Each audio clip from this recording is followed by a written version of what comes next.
जब सत्ता तानाशाह हो जाए तो एक मुखर आवाज़ सत्ता के विरुद्ध निकल कर आता है। वो जगह है जेएनयू से, और जेएनयू से ही एक ऐसी आवाज़ निकल कर आई 2018 में, जो एक लगा कि राजद ने जब जेएनयू में अपना पहला कदम रखा तो जयंत जिज्ञासु के तहत रखा। और हमारे साथ बातचीत के लिए जयंत जिज्ञासु हैं। बातचीत करने से पहले ये जयंत कुमार से जयंत जिज्ञासु कैसे हो गए? दरअसल मेरे टीचर हैं दत्ता साहब, भागलपुर यूनिवर्सिटी में इंग्लिश के प्रोफेसर, और एक पीएस मिश्रा जी थे। तो वो हमें जयंत के नाम से जितना बुलाते थे उससे ज़्यादा जिज्ञासु के नाम से। और फिर हमें यह मुनासिब लगा कि मेरे माँ पिताजी ने जो नाम रखा उसके साथ साथ जो मेरे टीचर बुलाते हैं वह नाम भी हमारे साथ जुड़ा रहे। तो इसलिए वह जयंत जिज्ञासु है, और कोई ख़ास बात उसके पीछे नहीं है। खगड़िया से जेएनयू का सफ़र ये कैसे संभव हो सका, और क्या कुछ संघर्ष है उसमें? नहीं, हमने तो नहीं सोचा था कभी कि हम जेएनयू जा पाएंगे। लेकिन टीएनबी कॉलेज भागलपुर से हमने ग्रेजुएशन किया था, और फिर यह हुआ कि वहाँ कई प्रोफेसर्स थे जो बताते थे कि जेएनयू का जो इंग्लिश डिपार्टमेंट है वो बहुत अच्छा है, डीयू का भी।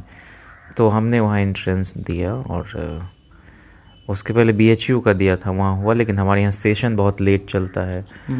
पटना विश्वविद्यालय को छोड़ दें तो लगभग सारे विश्वविद्यालय में सत्र बहुत रेगुलर नहीं है, तो हम वहाँ काउंसलिंग के लिए नहीं जा पाए। बीएचयू सिलेक्शन हुआ था, उसके बाद फिर हम जब अगले वर्ष गए तो वहाँ कई जगह का एंट्रेंस दिया। तो उसमें जेएनयू में भी हुआ था, डीयू में भी, बीएचयू में भी। लेकिन आईएमसी का रिज़ल्ट पहले आया तो हमने वहाँ दाखिला ले लिया, और उस वर्ष जेएनयू में नहीं दाखिल हो पाया था। लेकिन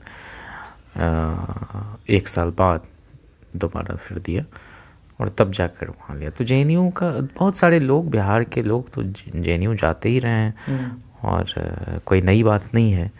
हाँ, मेरे लिए ये था कि बहुत ज़्यादा कोई घर परिवार के लोग नहीं थे जो किसी सेंट्रल यूनिवर्सिटी में पढ़ पाएँ। और जो है युवा लालू यादव को देखना पसंद नहीं करते हैं, कहते हैं जंगल राज का जो है एक तरह से अपराध था, अन्य घटनाएं थी। युवा लालू यादव को कहीं ना कहीं पसंद नहीं करते हैं, लेकिन राजद को पसंद नहीं करते हैं। तो आप युवा होके कैसे?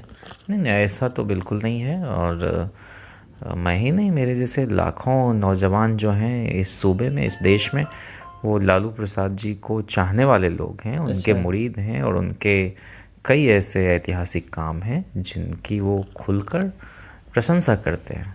और एक प्रमुख वजह यह है कि उनके जो उज्ज्वल पक्ष हैं उसको कहीं न कहीं उस रूप में सामने नहीं आने दिया गया, या सिर्फ स्याह पक्ष जो है, और वो हर राजनीतिक व्यक्ति के जीवन में कई चीज़ें ना चाहते हुए भी जुड़ जाती हैं, और वो एक परसेप्शन बनता चला जाता है।